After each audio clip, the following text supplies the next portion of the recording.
अस्सलाम वालेकुम। What is the definition of economics according to Alfred Marshall. इसके merits demerits कौन कौन से हैं और इस डेफिनेशन का मतलब क्या है, ये सारा कुछ इंशाल्लाह ताला आप इस वीडियो में सीखेंगे। तो स्टार्ट करते हैं आज की वीडियो। जी अस्सलाम वालेकुम। मैं जिस चैनल के हवाले से बात करना चाह रही हूँ वो इकोनॉमिक्स पोर्टल। इकोनॉमिक्स पोर्टल, जैसे कि नाम से ये बात वाज़ेह हो जाती है कि इकोनॉमिक्स के हवाले से तमाम डिटेल्स जो हैं वो इस चैनल पे अवेलेबल होंगी। इस चैनल को लीड कर रहे हैं sir Rais Ahmed. Please subscribe कीजिए, लाइक कीजिए और शेयर कीजिए अपने फ्रेंड्स के साथ। Thank you. Alfred Marshall new classical economist है और इसने 1890 में इकोनॉमिक्स की डेफिनेशन दी। और according to Alfred Marshall, economics is the study of mankind in the ordinary business of life. It examines that part of individual and social actions which are most closely connected with the attainment and with the use of material requisites of well-being.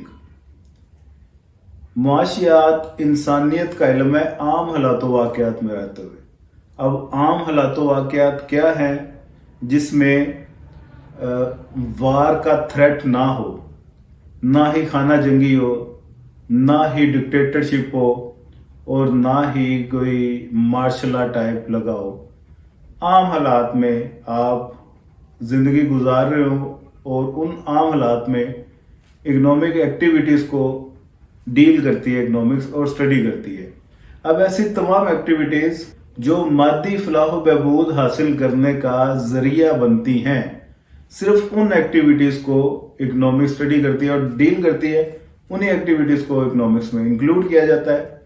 ठीक है, it is most closely connected to the actions and with the attainment of material requisites of wellbeing. Material requisites, मादी लवाजमात जो wellbeing बोलते हैं, फलाह बहबूद हासिल करने का सबब बनते हैं, उन तमाम एक्टिविटीज को डील करती है इकोनॉमिक्स। अब ये डेफिनेशन, इससे पहले जो एडम स्मिथ की डेफिनेशन थी जिसमें इकोनॉमिक्स को दौलत का इल्म करार दिया था, उससे बेहतर है, क्योंकि उसमें उस डेफिनेशन के अकॉर्डिंग दौलत की लालच क्रिएट हो रही है लोगों के अंदर, दौलत की क्यूरियोसिटी वो जन्म ले रही है। लेकिन इस डेफिनेशन ने उस दौलत की लालच को ख़त्म किया और उसने कहा कि दौलत पे प्राइमरी फोकस नहीं होना चाहिए, बल्कि प्राइमरी फोकस है वेलफेयर पे। हमें अपनी वेलफेयर को इंक्रीज करने के लिए दौलत चाहिए होती है। ठीक है, तो ये बेसिकली फर्क है उन दोनों डेफिनेशन में। और इसके मेरिट में भी ये बात आ जाती है कि एडम स्मिथ की डेफिनेशन से बेहतर है, दौलत की लालच को ख़त्म करती है।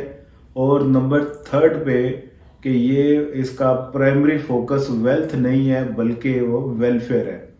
डी मेरिट में ये बात आ जाती है कि ये सिर्फ मादी फलाह बहबूद का जिक्र करता है। दो तरह की हमें फलाह बहबूद की ज़रूरत होती है, एक मादी और दूसरा गैर मादी। गुड्स हम जितने भी इस्तेमाल करते हैं हमें मटेरियल वेलफेयर मिलती है और सर्विसेज से हमें इमटेरियल वेलफेयर मिलती है।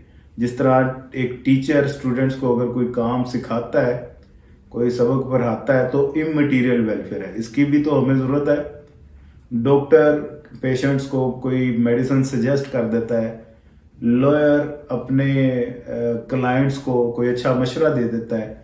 इस तरह की बेशुमार एग्जांपल्स हैं। ये तमाम इमटेरियल वेलफेयर की बातें हैं जो कि सर्विसेज सेक्टर्स में आती हैं और सर्विसेज सेक्टर को एल्फ्रेड मार्शल ने इग्नोर किया है। ये इसके डीमेरिट में आती है, हालांकि उसको भी इंक्लूड करना चाहिए। हमें उतनी ही गुड्स की भी ज़रूरत होती है जितनी वेलफेयर की ज़रूरत होती है, तो दोनों को माइंड में रखना चाहिए। तो ये एक डेफिनेशन थी, मैंने सोचा बच्चे डेफिनेशन में कंफ्यूज होते हैं। ये डेफिनेशन आपको एक तो मैं याद करवा दूं, इसका मतलब भी समझा दूं। मेरा ख्याल है ये वीडियो आपको पसंद आई होगी। इसी तरह की इंफॉर्मेटिव वीडियोस के लिए आप इस चैनल को सब्सक्राइब कीजिए। खुदा हाफिज।